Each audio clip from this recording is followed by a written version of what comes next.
Oi, gente, boa tarde. Vocês já viram o nosso convidado. Não vale, não vale. Eu sou Mauro Lopes. Esse é o canal Paz e Bem. Esta é também a TV 247. Uma enorme, enorme alegria. Estou trazendo alguém para conversar com a nossa comunidade aqui. Alguém que, nossa, acompanha há muitos anos o trabalho dele, a produção intelectual dele. Tem enorme admiração por ele. E hoje ele vem conversar conosco. Vem aqui para uma conversa que vai ser uma conversa muito importante, que é a conversa sobre a transição religiosa que o país está vivendo. Pois é, vamos conversar. Hoje, José Eustáquio Diniz Alves, ele está aqui com a gente. José Eustáquio Diniz Alves é talvez o principal demógrafo do país, é doutor em demografia, é professor da escola, deixa eu ver o nome da escola, que é um nome que eu não quero errar. Ele é doutor em demografia, como eu já falei, e professor da Escola Nacional de Ciências Estatísticas do IBGE. Mas não é só isso, não. Ele é cientista social e é economista também, mestre em economia. E ambientalista, né? Ele escreve bastante sobre o meio ambiente. Se você quiser ler o José Eustáquio de maneira frequente, tem um portal que se chama Ecodebate. Eu vou colocar o link na descrição dessa transmissão, desse nosso programa, e você pode ir lá no Ecodebate para ler os artigos dele. Pelo que eu já conversei com ele aqui antes, nós vamos começar a republicar os artigos dele, alguns com interesse mais nessa dimensão da espiritualidade no Paz e Bem, e outros lá ou aqui também, no 247. Acho que vai ser muito legal para nós. Os artigos do Zé Eustáquio realmente são muito impactantes e muito relevantes para o nosso cenário. Zé Eustáquio, alegria estar com você aqui, homem.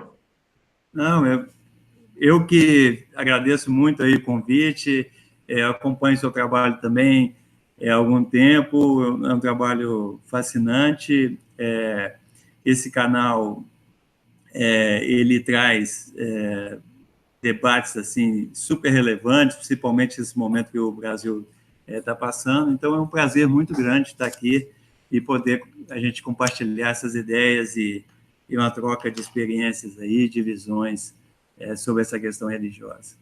Legal. Como eu disse, o José Eustáquio é um dos principais estudiosos do ponto de vista da demografia, da questão da transição religiosa no país. Transição religiosa no país. É sobre isso que nós vamos falar hoje. Isso é um tema muito relevante, porque ele cruza com essa temática, por exemplo, do fundamentalismo, que a gente tem tratado aqui. Fundamentalismo. Terrível. Né? Mas ele traz também para nós uma outra dimensão, que é a dimensão da própria essência do canal Paz e Bem. A gente faz um recorte de uma espiritualidade plural e de paz. Então, com o José Eustáquio, nós vamos poder olhar hoje, não do ponto de vista da religiosidade, da espiritualidade, mas do ponto da demografia. O que está acontecendo com o desenho das escolhas religiosas e espirituais da população brasileira? Essa conversa de hoje vocês vão ver. Imperdível. Se a gente fosse olhar para a dimensão mais propriamente religiosa, por exemplo, tem um livro aqui que é bem importante, eu já reli algumas vezes, em 2015, O Censo e as Religiões no Brasil. Aqui vai tratar mais da dimensão.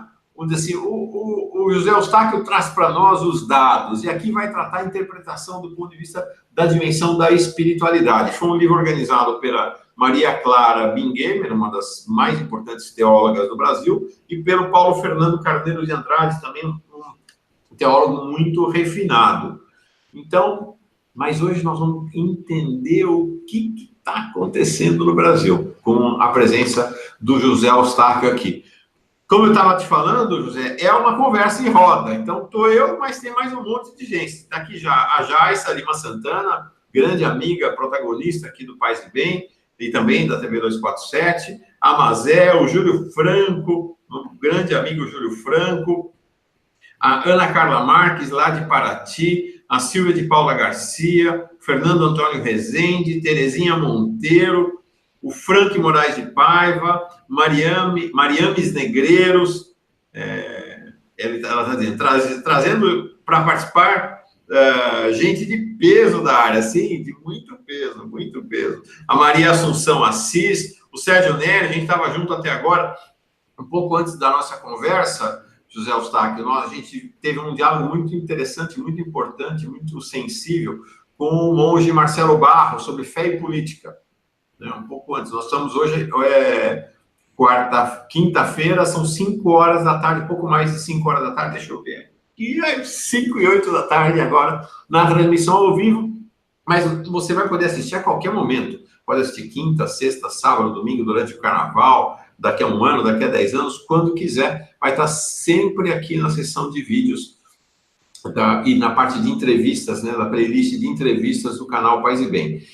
Este encontro agora, você pode estar assistindo pela TV 247 também. Aí não é ao vivo, já é gravado e vai ao ar em algum desses dias agora que se aproximam do carnaval. Estou definindo ainda lá com a Gisele Frederici para ver se vai ao ar na sexta, no sábado, no domingo, mas num desses dias você com certeza está vendo este vídeo também, e aí fica guardado ad eterno também nos vídeos da TV 247. Então, quem chegou ao vivo agora, tem gente que chegou agora, como o Sérgio Neres, que estava assistindo a conversa com o Marcelo Barros. Estava participando da conversa. Né? A Núbia Bentes está aqui, grande amiga, o pessoal da Resistência Contemporânea, o Deodato Gomes da Costa, a Vibe Vertical, legal, o grande Mauro, grande Vibe Vertical, o Ivanildo Ribeiro, de Osasco, de São Paulo, o Júlio Gerosa, também estava com a gente agora há pouco, um grande pensador aqui do budismo, tem me ensinado muita coisa, Helena Frota, Maria Paula Leal, Maria Adriana, novamente, estamos juntos o tempo todo,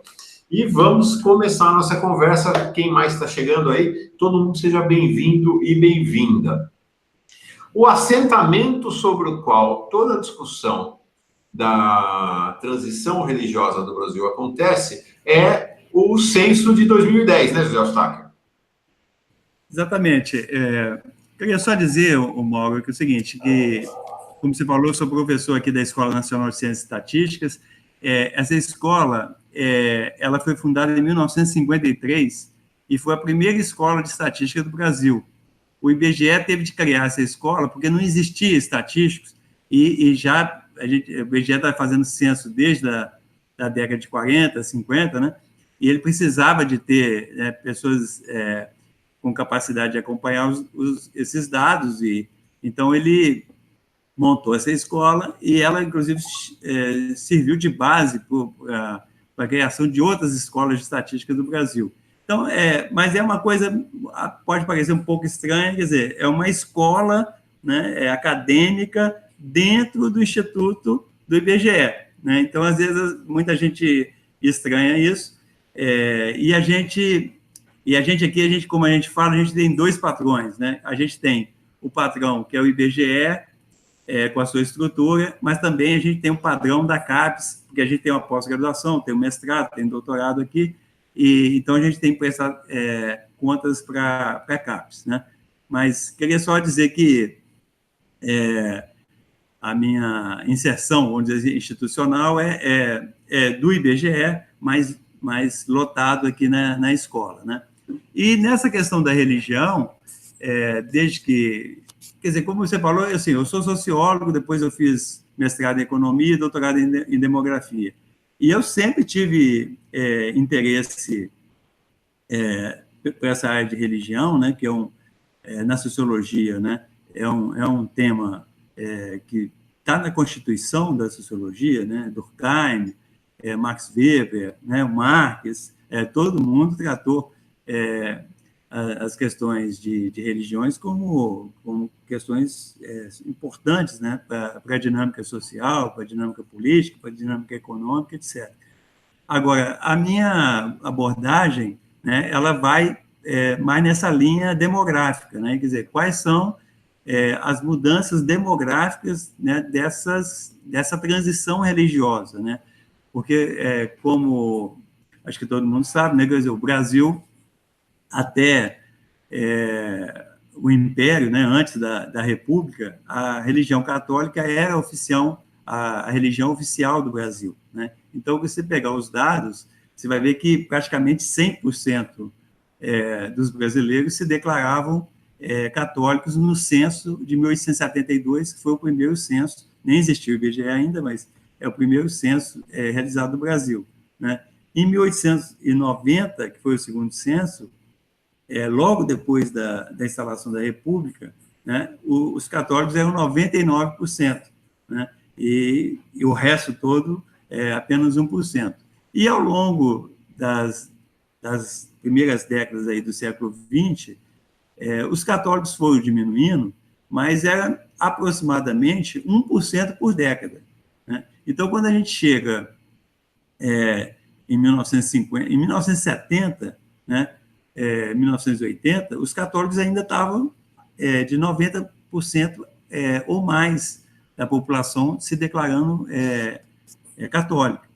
Mas a partir, principalmente de 1991, essa queda dos católicos, ela se acelerou muito. Então, ela passou a ser 1% por ano, né? Então, a cada 10 anos, os católicos perdem 10%.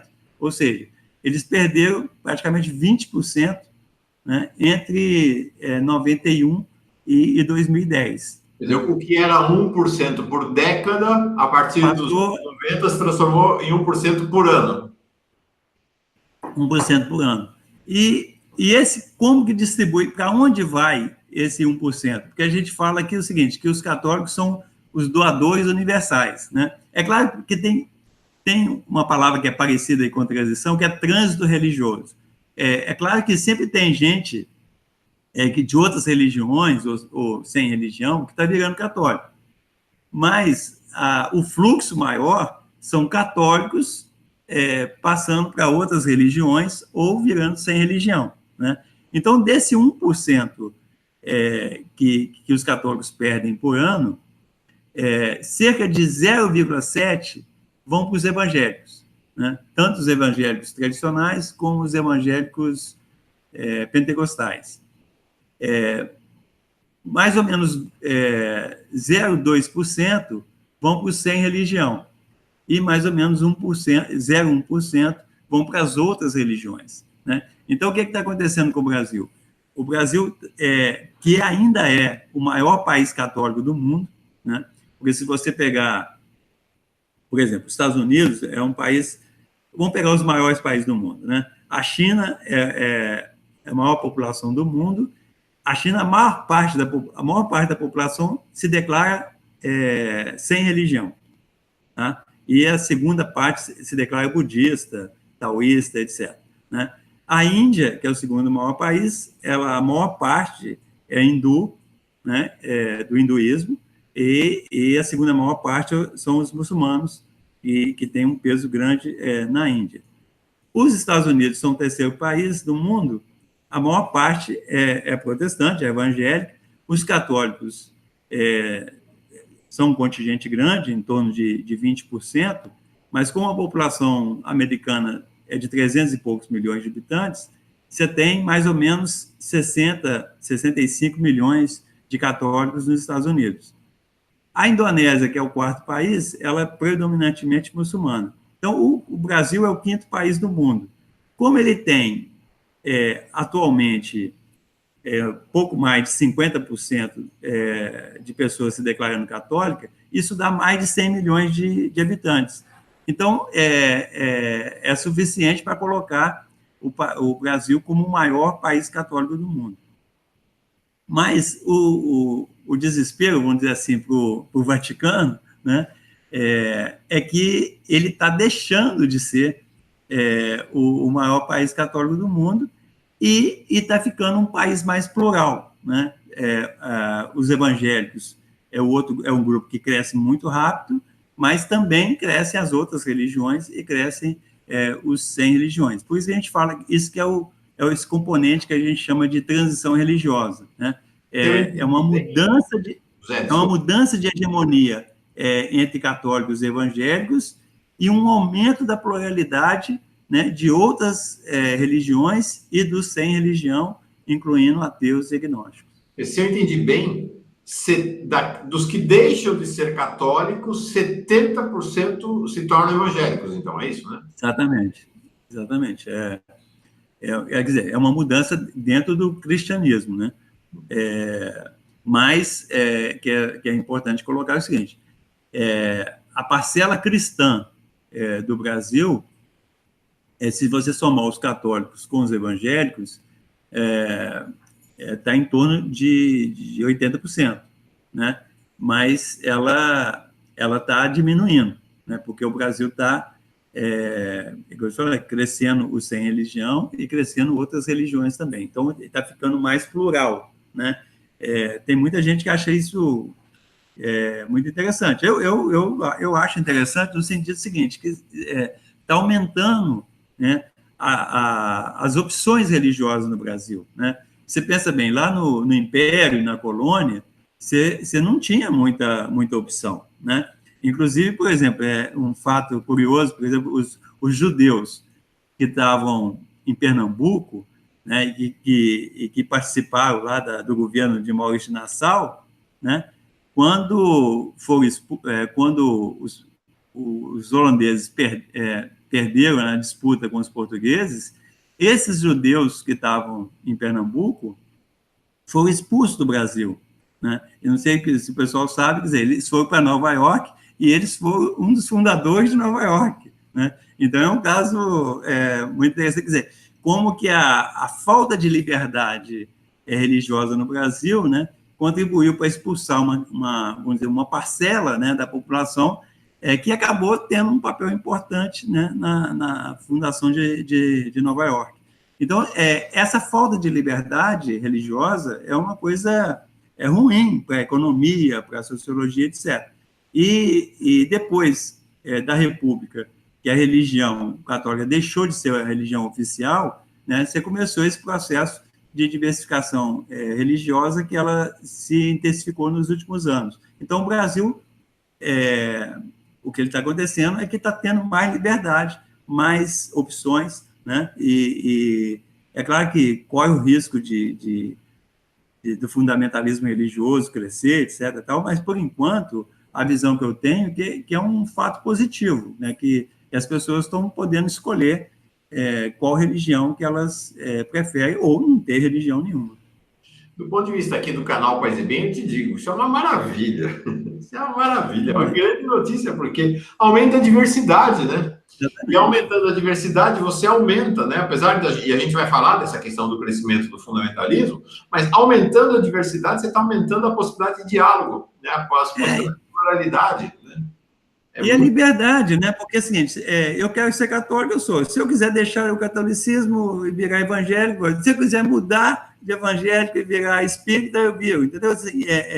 Você não ter né? A gente viu aí recentemente aí, em vários lugares do mundo de moças aí que fugindo dos seus países porque não podem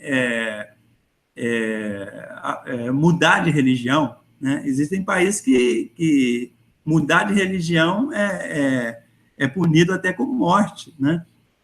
Então, essa liberdade que a gente tem no Brasil, ela é muito positiva, né? Que não existia. Até a declaração da República, o catolicismo era a religião oficial mesmo no Brasil. Se você quisesse ser alguém da Reforma, e a Reforma tinha acontecido mais ou menos 3 séculos antes na Europa, era clandestino, você não podia dizer que era, né, protestante no Brasil, porque é a religião oficial, não era admitida outra religião no país. O que explica também por que os escravos vão desenvolver com o tempo a Umbanda, né? A Umbanda foi uma tentativa desse sincretismo que vai fazer com que, num país de religião oficialmente católica, as religiões afro possam, de maneira sutil, né, de maneira disfarçada, se expressar, né? Por exemplo, lá em Diamantina, né, a Chica da Silva, famosa lá a história, né, que os negros não podiam entrar na igreja, né, que passar debaixo do sino. Então, ela faz construir um sino no fundo da igreja, né, ela muda a arquitetura da igreja, né, para poder mudar essas regras, né? Então, assim, foi uma luta aí muito grande, porque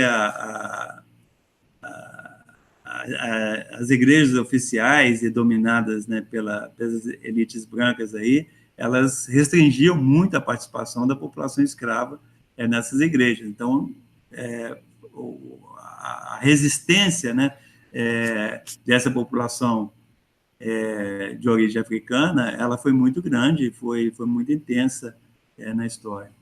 Agora, José Eustáquio, eu me lembro de um artigo seu do ano passado, não, a gente está em fevereiro já, então 2017, em que você já anunciava que em 2022, portanto, só faltam 3 anos, que daqui a 3 anos os católicos já deixam de ser maioria absoluta no Brasil, é isso?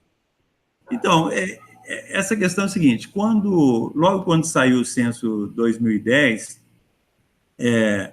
eu fiz uma projeção, saiu até na mídia, na grande mídia, saiu bastante essa projeção, que eu fui até um pouco mais conservador, eu peguei os dados de 80 até 2010, e aí quanto mais para trás que você volta, essa queda dos católicos é um pouquinho menor. Então, eu tentei ser mais conservador, e na época eu mostrei o seguinte, que os católicos iam deixar de ser maioria absoluta até 2030, eu pus assim, até 2030, para dar uma certa margem, né? E os evangélicos poderiam passar os católicos até 2040.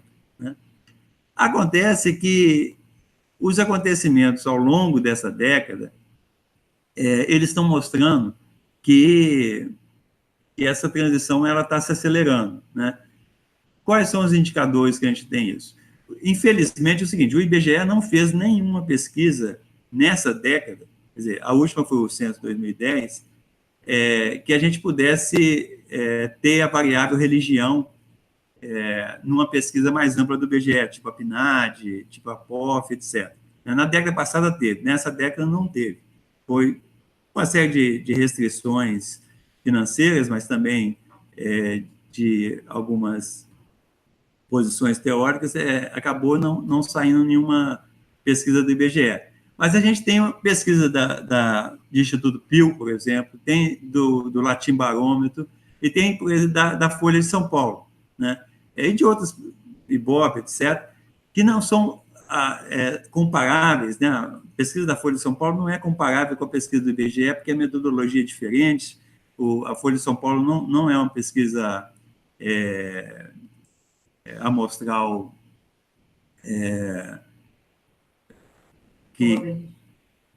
probabilística, então tem uma certas diferenças. Mas, se você comparar a Folha de São Paulo ao longo da década, a gente vê que, mesmo com a metodologia da Folha de São Paulo, há uma aceleração dessa queda dos católicos, né? E há uma certa aceleração também dessa pluralidade religiosa. Então, eu refiz essa projeção mais recentemente, e pelos meus cálculos, os católicos deixariam de ser maioria absoluta, ou seja, ficar abaixo de 50%, em torno de 2022, que, por coincidência, é os 200 anos da independência do Brasil. Né?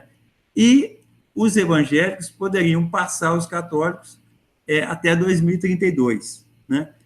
Isso, é claro que é uma projeção, e toda projeção ela está sujeita o futuro está sempre aberto, né? Pode acontecer qualquer coisa, a gente tem sempre de estar atualizando essas projeções. Mas o censo 2020, né, que vão torcer para que ele exista, porque tem ameaças aí que pode ser que não aconteça, né, que seria um desastre muito grande para o Brasil, o censo 2020 é que vai dizer, né, como que está esse ritmo.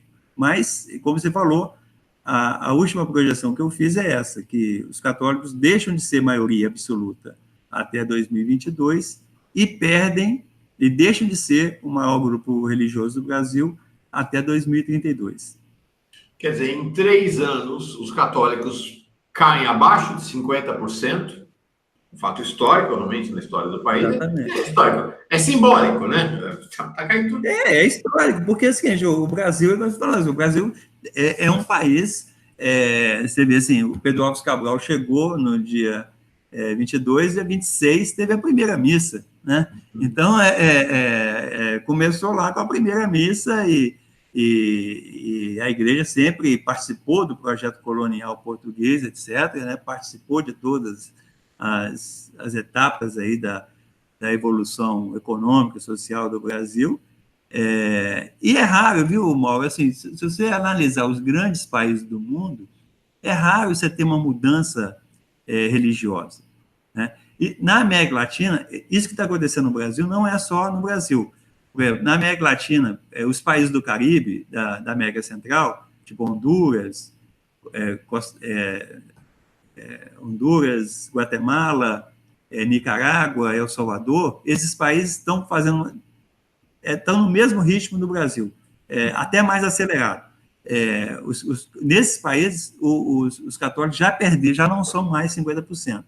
Então, em países pequenos, né, da América Central, isso está acontecendo. Mas num país grande, e principalmente, que é o maior país católico do mundo, acontecer esse tipo de mudança eu acho que assim, vai ter implicações políticas, sociais, econômicas muito grandes. E isso que me motiva a estudar essa transição, entendeu? Eu não torço para nenhum lado. Eu quero acompanhar e quero entender. E também não sei se... eu acho que, assim, em tese, o aumento da pluralidade eu acho bom, né?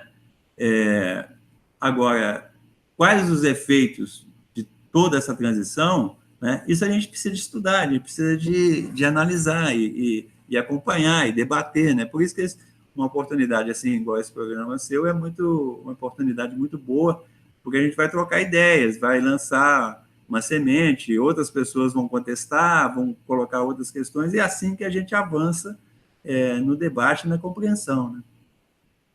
É isso mesmo. Agora, para ficar bem claro, são duas situações diferentes. Daqui a 3 anos, nas projeções do José Eustáquio Diniz, que nós estamos conversando aqui, hoje eu reputo como o maior demógrafo do país, no atual momento, segundo as projeções dele, em 3 anos, os católicos baixam de 50%, mas continua ainda o maior grupo religioso do país. Continua sendo o líder dentre as religiões. O catolicismo continua sendo o líder dentre as religiões. Daqui a 13 anos, mesmo esta condição, os católicos perdem. Daqui a 13 anos, na projeção do José Eustáquio, os católicos perdem a liderança para os evangélicos. Os evangélicos passarão a ser o maior grupo religioso do país.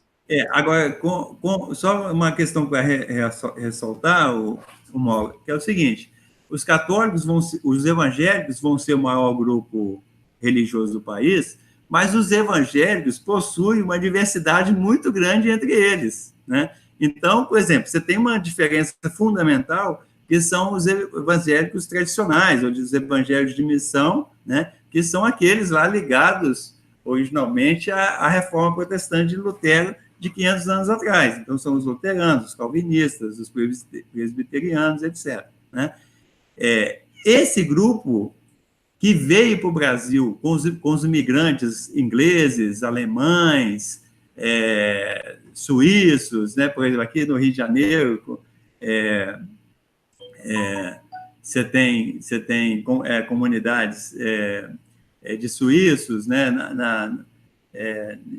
Espírito Santo, você tem muito de alemão no sul do país, etc.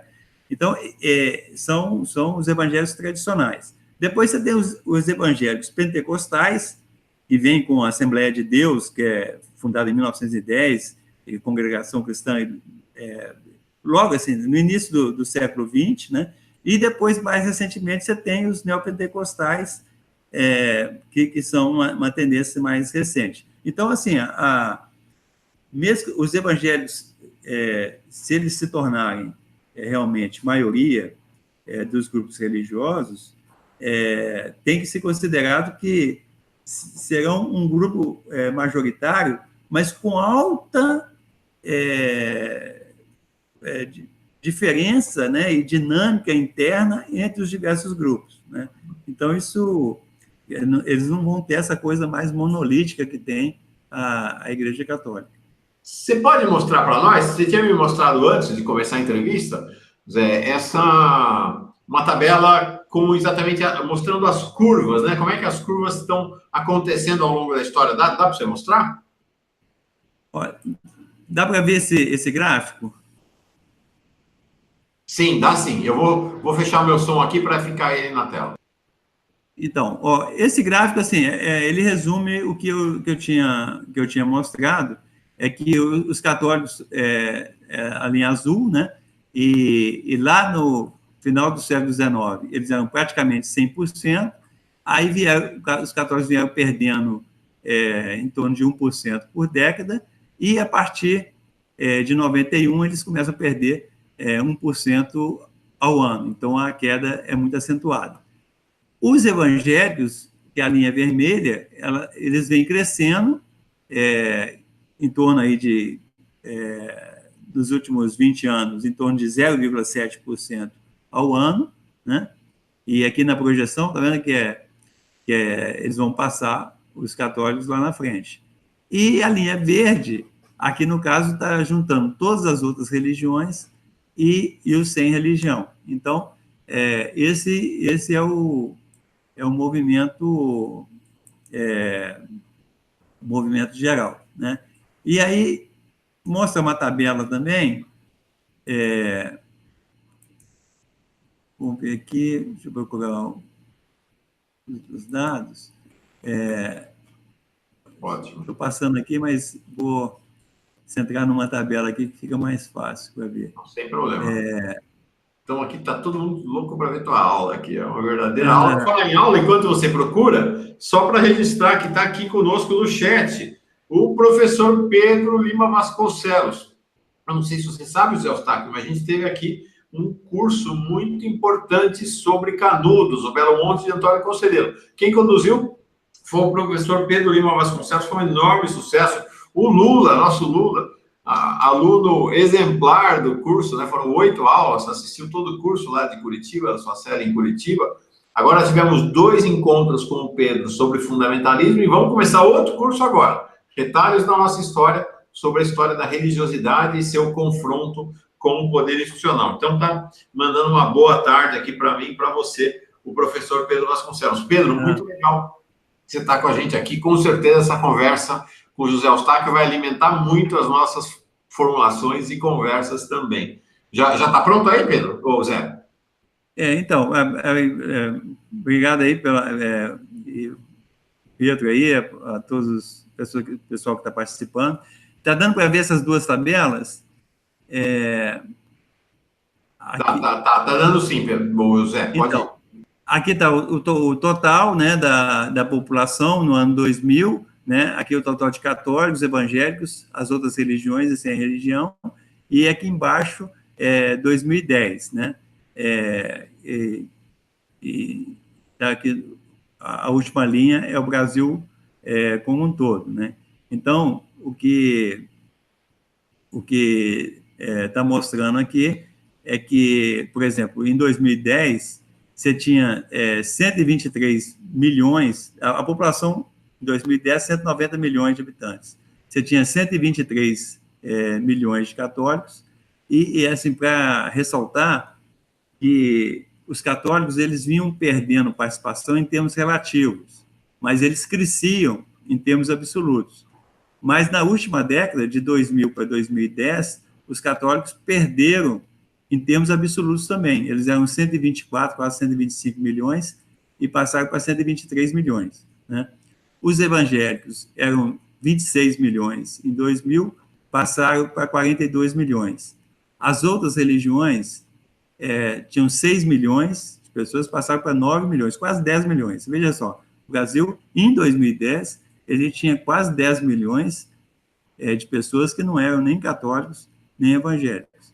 E os sem religiões, que inclui ateu, agnóstico, mas também uma pessoa que não tem uma religião definida, apesar de ter religiosidade, né, eram 12 milhões, que é 7%, 7,4%, e passaram para 15 milhões, que é 8% em 2010. Então, você tem 15 milhões de pessoas que se declaram sem religião, se declararam em 2010. Em termos regionais, eu não vou falar todos esses números, são muita coisa, mas é para chamar a atenção o seguinte: aqui em 2010, aonde os católicos ainda mantêm uma força muito grande é no Nordeste, tá? E depois no Sul, né? É o Nordeste, principalmente, e depois o Sul, que ainda mantém um alto percentual de católicos, né? No Sudeste, no Norte e no Centro-Oeste, né, os católicos, tá vendo, no Norte é 60%, no Sudeste é 59,9%, isso em 2010, né? E no Centro-Oeste, 59,6%. Então, essas três regiões, né, Sudeste, Centro-Oeste e Norte, é onde a transição está mais avançada nesse sentido de redução do percentual dos católicos e, ao mesmo tempo, de aumento dos evangélicos, né? O Norte tem 28% de evangélicos, o Sudeste, 24%, e o Centro-Oeste, 26%. Né? As outras religiões, também o Sudeste, que tem maior presença das outras regiões, e também a maior presença dos sem religião. E dentro do Sudeste, o estado do Rio de Janeiro é o estado que tem a menor percentagem de católicos, entre todos os estados do Brasil, é o estado que tem a maior percentagem de outras religiões vou pegar outra tabela aqui que mostra isso, que é uma tabela muito grande, mas isso aqui foi 2010. Tá vendo? O Rio de Janeiro, ele tem a menor percentagem de católicos, a maior percentagem de outras religiões e a maior percentagem de sem religião. Mas não é o estado que tem a maior percentagem de evangélicos. É um dos que tem mais, quase 30%, mas quem tem a maior percentagem de evangélico são os estados do norte, que é Rondônia, Acre, Amazonas, Roraima, né, e o Espírito Santo, né? Então, assim, acho que só para chamar a atenção que o Rio de Janeiro é o estado mais avançado nesse processo de transição religiosa, mas não é o estado que tem o maior percentual de evangélicos. O destaque é muito impactante, né? Quando a gente vê aquele número ali, até anteontem, 2010, era 64% de católicos, e nós já vamos chegar daqui a pouquinho abaixo de 50%. É uma perda muito, muito acelerada. Tem uma pessoa aqui, a Mariana, está perguntando se existe algum tipo de pesquisa de motivação. Quais são os motivos que levam as pessoas a abandonarem tão grande... É um abandono em massa, na verdade, né? Abandonarem em tão grande número a Igreja Católica. A pergunta se existe pesquisa sobre isso. Não, existe. Eu não tenho, assim, em mãos aqui, mas existem pesquisas, sim, né? Agora, se a gente pode adiantar alguns dos motivos, assim, gerais, né? Alguns dos motivos gerais tem a ver com o catolicismo no Brasil, exatamente porque ele participou de todo esse processo, né, de formação social do país. Ele ficou muito, vamos dizer assim, muito preso, né, nessa sociedade tradicional e principalmente numa sociedade rural, né, com aquelas tradições muito fortes, né, da área das pequenas cidades, das áreas rurais.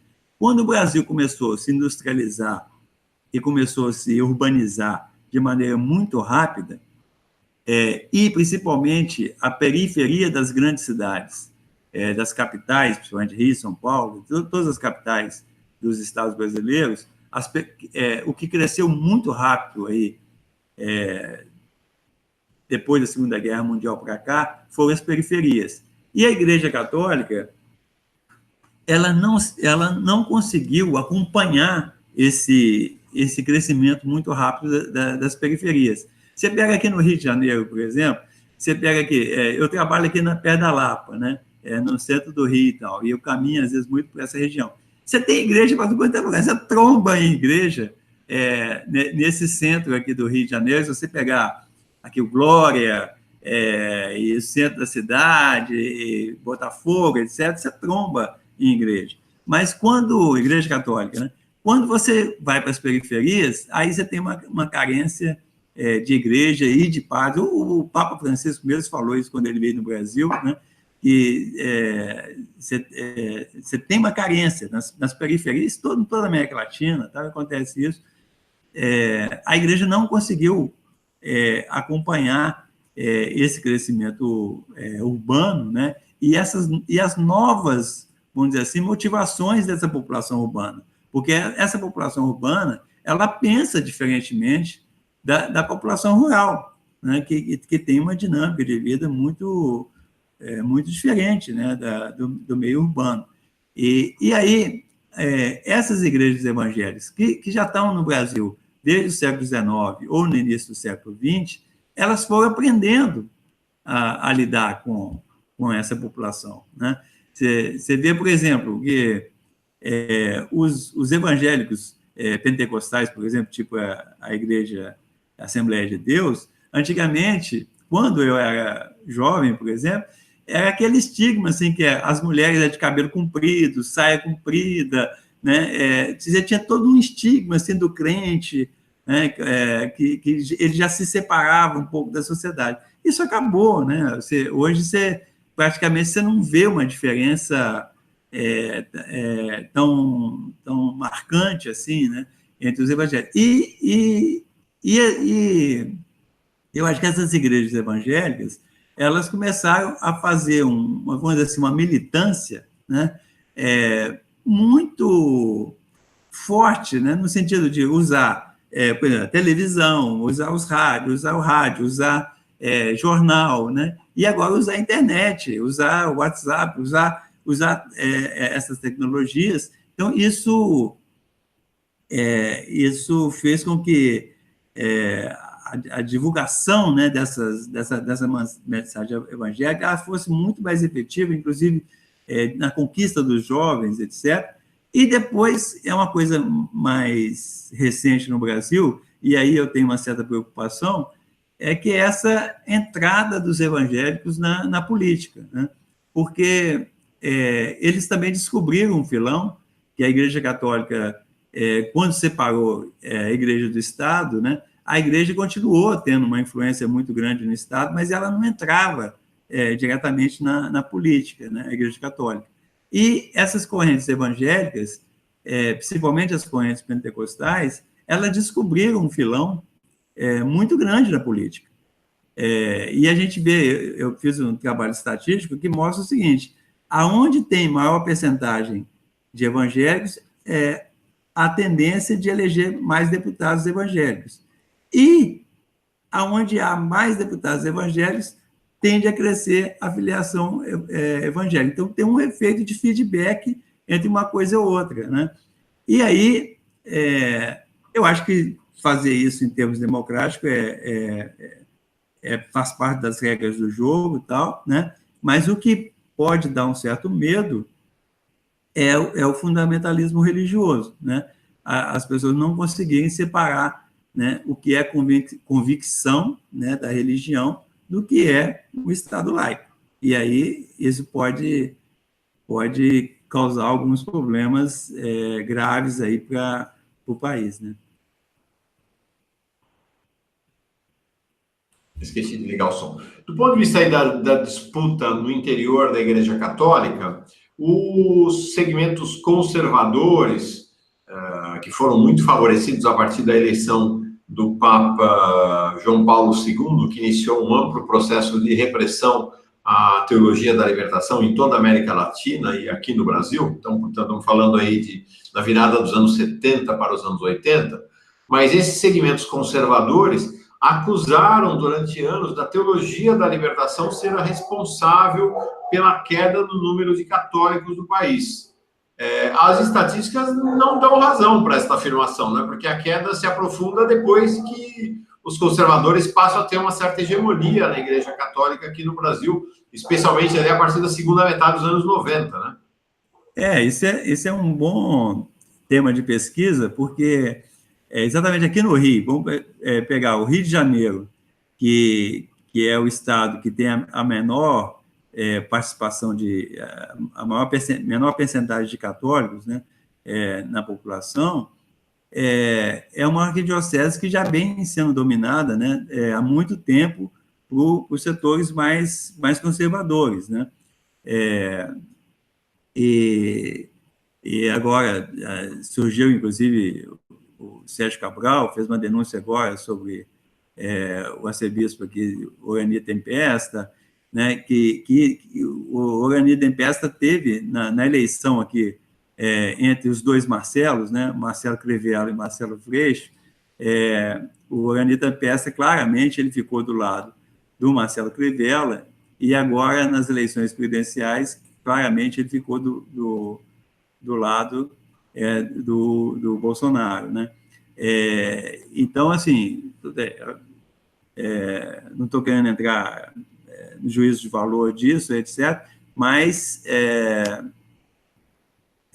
o Rio de Janeiro, especificamente, que sempre tem essa tradição mais conservadora, é o estado onde os católicos mais perderam. Então, tem autores que consideram que a relação é exatamente o contrário que você está falando, assim, no sentido que não são os teólogos da libertação que provocaram a perda, mas foram os conservadores que provocaram a perda.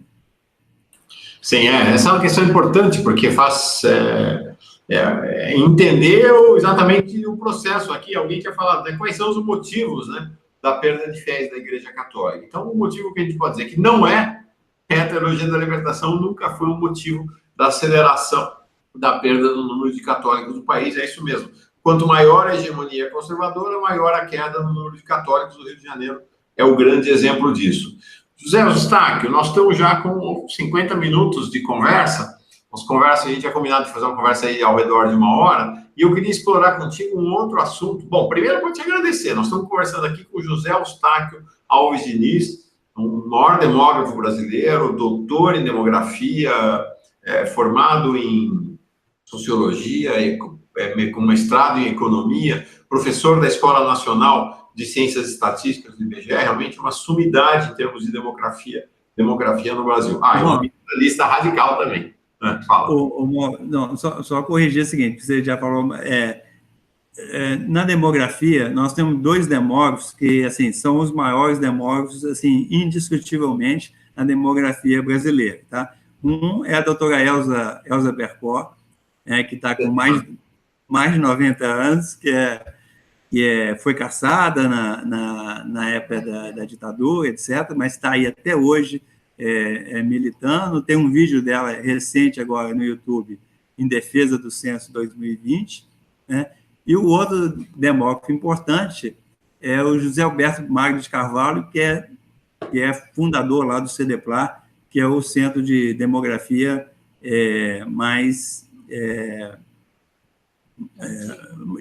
de maior produção científica no Brasil, né? Então, assim, eu estou considerando você falar o maior demógrafo, deve ser em altura, mas em concentração acadêmica, esses 2 demógrafos, a Elza Bercó e o José Magno de Carvalho, eles são, inquestionavelmente, os 2 maiores demógrafos brasileiros. Só gosto de você cada vez mais, José Eustáquio. Muito legal mesmo. Estamos falando do José Eustáquio, dos 3 maiores demógrafos do país, então vamos corrigir esta afirmação tanto retumbante, não é? Mas é isso, né? Uma referência na demografia brasileira. Queria conversar então contigo nessa última parte da nossa conversa e desde já, José Eustáquio, agradecendo demais, assim, de fato, como você está iluminando aqui essa questão da transição religiosa no Brasil. Que é olhar um pouco para os outros, né? Fora do cristianismo, né? Fora do cristianismo, olhar para os outros. O que está acontecendo do ponto de vista das outras religiões e daqueles que dizem não ter religião? Que religião está crescendo? Que religião está caindo? Como é que está essa distribuição? Então, na verdade, no censo, eu vou compartilhar aqui vou compartilhar uma tabela, um pouco grande, mas é para eu poder acompanhar com os dados aqui. O IBGE, com os dados do censo, ele tem todos os dados bem detalhados, né? De um grande número, vamos dizer assim, de religiões, porque, no final das contas, você tem que agrupar algumas, né? Mas, respondendo a essa diversidade, é o seguinte, vamos pegar lá, o maior grupo são os católicos, depois esse conjunto dos evangélicos, né? Em terceiro lugar, vem os espíritas, né? O Brasil também, entre os espíritas, é o país que tem maior quantidade de espíritas no mundo. Você tinha 2 milhões e quase 300 mil espíritas no ano 2000 e passou para quase 4 milhões em 2010. Ou seja, os espíritas são 2% da população, mas depois de católicos, evangélicos sem religião, é o grupo mais forte. Tá? Informação importante aí para a nossa turma do Caminhos do Espiritismo. Carla, Orfã, pessoal, nós temos aqui no Paz e Bem, já está aqui um programa Caminhos do Espiritismo feito por espíritas progressistas, muito interessante, muito legal, e acho que esses números aqui trazem uma informação importante para esse agrupamento que dialoga muito aqui no Paz e Bem. Agora, uma coisa que é talvez um pouco polêmica é que o Banda e Candomblé, eles apareciam aqui com 525 mil pessoas em 2000 e 588 mil em 2010, que dá só 0,3% da população brasileira. O Pierucci, né, ele, enquanto estava vivo, aí, ele fez vários trabalhos mostrando que essas religiões mais tradicionais, que são os evangélicos de missão e próprio Umbanda e Candomblé, que realmente eles estavam estacionados, eles pararam de crescer. Né? O que cresce muito são os evangélicos pentecostais e neopentecostais. E Umbanda e Candomblé, a gente sabe a influência, né, que essas duas religiões têm na sociedade brasileira, mas o que acontece, e a gente sabe do sincretismo, e sabe, inclusive, de muitas pessoas que às vezes se declaram católicas e que também frequentam a Umbanda e o Candomblé. Né? Mas na hora de declarar, geralmente as pessoas aí declaram o tradicional, né? que são católicos ou que são outras religiões. Então, assim, o IBGE já até tentou captar quando a pessoa tem mais de uma religião, né? Porque a pessoa pode ser católica e também frequentar o Candomblé, Umbanda, etc. Mas não deu muito certo na hora de fazer essas perguntas, porque é difícil realmente captar essa dupla religiosidade, ou tripla religiosidade, ou plurireligiosidade. Né? Mas o fato é que, em termos numéricos, né, Umbanda e Candomblé é uma percentagem bastante pequena. Né? O budismo, você tem 243 mil, né, pessoas declaradas budistas no Brasil em 2010, e aí tem que lembrar que boa parte disso está relacionado com a migração japonesa. Né? Você tem mais ou menos 1 milhão de pessoas de origem japonesa no Brasil, né? Então você tem aí 243 mil se declarando budistas, mas a gente sabe que o budismo ele cresce em várias áreas, mas assim, cresce, como eu falei, mas em termos percentuais globais é um número muito pequeno, né? O islamismo, por exemplo, cresce nas fronteiras também. No Paraná, por exemplo, se você for em Foz do Iguaçu, você vai ver muita mesquita. E no Chuí, né, tem muito muçulmano. É uma região que cresceu no Brasil, mas em termos numéricos, o que apareceu no censo foi só 35 mil islâmicos, né? Uma religião que cresceu são as tradições indígenas, porque até pouco tempo, até antes de 1991, não se captava essas tradições indígenas, né? E as religiões indígenas. E a partir de 1991 começou a captar, e houve um crescimento entre 2000 e 2010, houve um crescimento muito grande dessas tradições indígenas, mas eu falei, em termos percentuais, é um número, assim, no conjunto da população, é um número grande. Então, assim, o que a gente precisa destacar é que praticamente a maioria das religiões elas estão crescendo, né, em termos numéricos, mas o peso central das religiões são os católicos, os evangélicos, os sem religião, né, e aí os espíritas outro peso que tem um peso grande no Brasil, e aí o Umbanda, Candomblé, tem um peso e uma visibilidade também grande. Legal.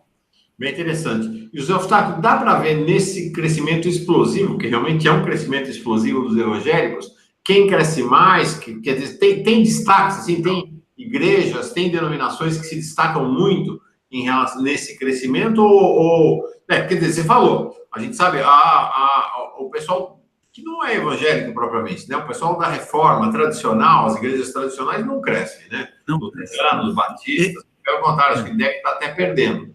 Quem está crescendo... Desculpa. Eles não perdem, os tradicionais não perdem, principalmente os batistas, né? Eles crescem, entre essas tradicionais é a mais forte. Mas entre as igrejas evangélicas, a mais forte é a Assembleia de Deus, né? Mas a Assembleia de Deus também é uma franquia, né?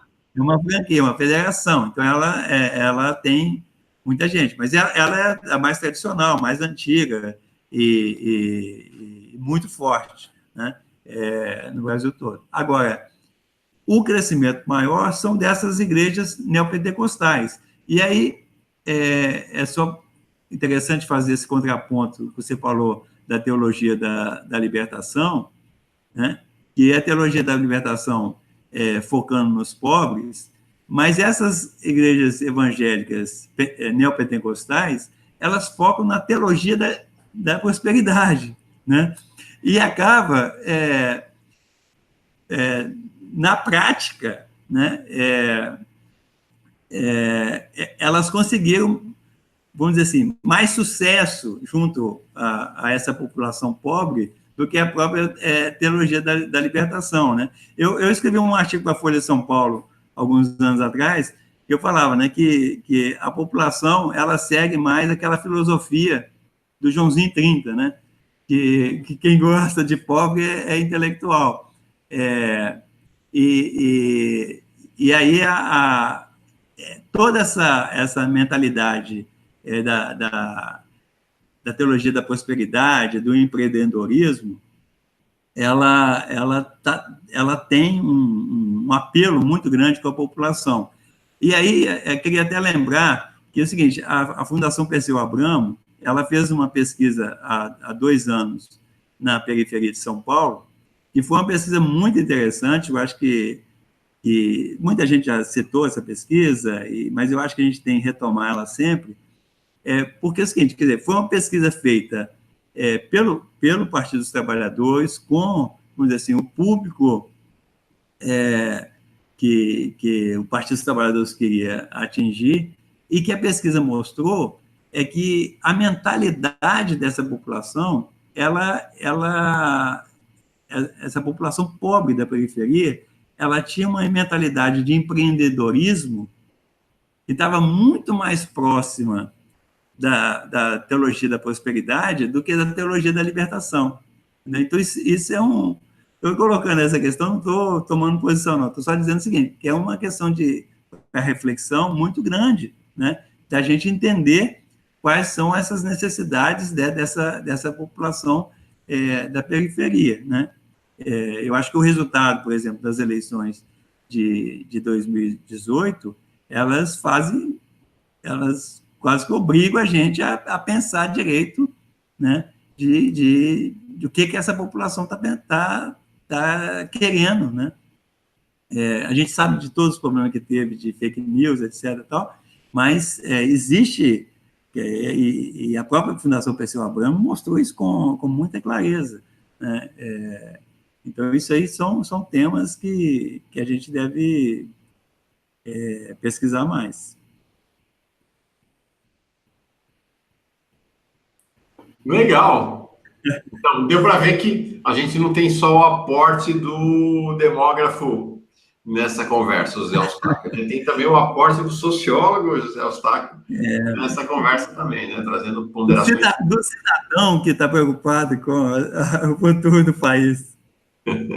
Não, todo mundo está, né, Zé? Todo mundo está. Mas, olha, muito impressionantes mesmo esses números que você traz para nós. São números que são bem conhecidos na comunidade acadêmica já, né? Eu mostrei aqui o livro, né, sobre o censo e as religiões no Brasil, mas é um conhecimento que ainda está muito restrito, de fato, ao ambiente acadêmico. E o que a gente está procurando aqui é disseminar, trazer essa discussão, abrir essa discussão para as pessoas comuns, né? Para as pessoas que não estão mergulhadas no estudo dentro da academia. Nenhuma discriminação contra os acadêmicos, né? O professor Pedro Lima Vasconcelos, que está aqui assistindo, não nos deixa mentir. Pelo contrário, nós queremos mais acadêmicos, queremos mais gente estudiosa, queremos mais gente que segue a sua pesquisa. Mas, ao mesmo tempo, é muito importante que esse conhecimento seja disseminado, popularizado, para que a gente construa capacidade de análise, né? Capacidade de pensar, de raciocinar para que lado está indo o país. Né? 2032, então, vamos ter um país evangélico? Não posso falar 2032, mas na década de 30, provavelmente. Provavelmente. Agora, isso tudo assim, o futuro, igual você fala, Deus pertence, né? Então pode acontecer qualquer coisa, mas se as tendências, vamos dizer assim, as tendências, as últimas tendências, se elas continuarem, a gente poderia dizer que por volta de 2032 os evangélicos seriam maioria, o grupo majoritário, mas não seriam maioria absoluta, tá? Isso está distante de conseguir maioria absoluta, mas eles teriam maioria em relação aos católicos. Agora, também, por outro lado, são 13 anos, né? Mais de 10 anos pela frente.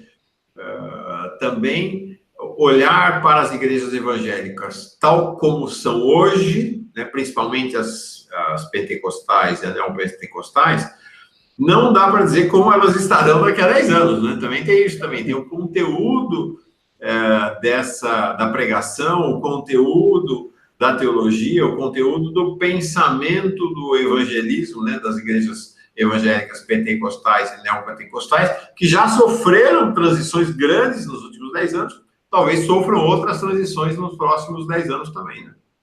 Exatamente. Tá bom. Fantástico. Nós vamos ter outros programas, Paz e Bem, para analisar essa situação nos próximos 15 anos aí. Pode ficar tranquilo. Tá combinado desde já, Deixa eu ver aqui, ó. Vamos encerrar agora. A gente já deu aqui um pouco mais de uma hora de conversa, que eu tinha combinado com o José Eustáquio Alves Diniz, do IBGE. Deixa eu ver aqui se tem algumas últimas questões aparecendo aqui. Bom, a Mariames Negreiros agradecendo demais. O pessoal gostou demais. Tem uma pessoa aqui perguntando como é que, dentro de uma pesquisa como o censo, se define religião? Quer dizer, para as pesquisas, o que caracteriza a religião para poder construir essa definição? É a declaração, imagino, das pessoas, mas como é que isso é definido? Não, o IBGE pergunta se a pessoa tem religião, né? A primeira coisa pergunta se tem religião. E depois pergunta qual a religião. Tá? Ela não entra nesse detalhe é autodeclaração, entendeu? Então, assim, você registra o que a pessoa informou. E depois o que o IBGE faz é agrupar, né? Você vai agrupando as várias definições que que a população manifesta. Legal. Bom, pelo que podia ver ali, todo mundo gostou muito da tua presença aqui com a gente, José Eustáquio. Acho que foi realmente muito legal, muito esclarecedor, muito iluminador para nós, para entender o que está acontecendo no Brasil, né? O que está acontecendo no Brasil profundo, nas profundezas do Brasil em relação ao trânsito religioso, né? Desculpa, em relação à transição religiosa, né, que está em curso no país nesse momento. Te devolvo o Eustáquio, se você quiser fazer alguma consideração final e se despedir da nossa turma aqui, da nossa comunidade Paz e Bem. Não, eu gostei também muito. Você é um ótimo entrevistador e facilita aí o debate. Agora, como a gente já conversou, a gente tem uma série de trabalhos aí já publicados, né? E aí eu recomendo aí o pessoal que tiver maior interesse que leia os trabalhos, né? Que escrevam. No Ecodebate eu escrevo sempre, tem lá meu e-mail, tem quem quiser me mandar um e-mail, criticar, perguntar, dialogar, etc., a gente está à disposição. E o importante é a gente manter, igual você fala aí, em paz, né, e em bem com a vida. Né? Isso aí. Então, ó, meu compromisso com vocês que estão nos assistindo ao vivo, e aí com quem vier assistir depois, esse compromisso acho que já vai estar resolvido. Em algum tempo, ainda hoje, eu vou colocar na descrição do vídeo essas referências bibliográficas, ou pelo menos algumas delas, as quais o professor José Eustáquio Diniz Alves fez menção aqui. Então, os principais artigos do professor José Eustáquio, algumas referências também, vou colocar na descrição do vídeo para quem quiser continuar na pesquisa, quem quiser continuar estudando o assunto. E como disse, eu vou colocar também o link para o Ecodebate, então lá vocês vão ter o e-mail do José Eustáquio. Quem quiser dialogar com ele, conversar, apresentar questões, está convidado aí pelo próprio José Eustáquio. Muito obrigado, Zé. Muito obrigado mesmo. Gostei demais dessa nossa conversa. Eu que agradeço. Parabéns. Muito obrigado. Valeu, gente. Paz e bem. Paz e bem para todos nós.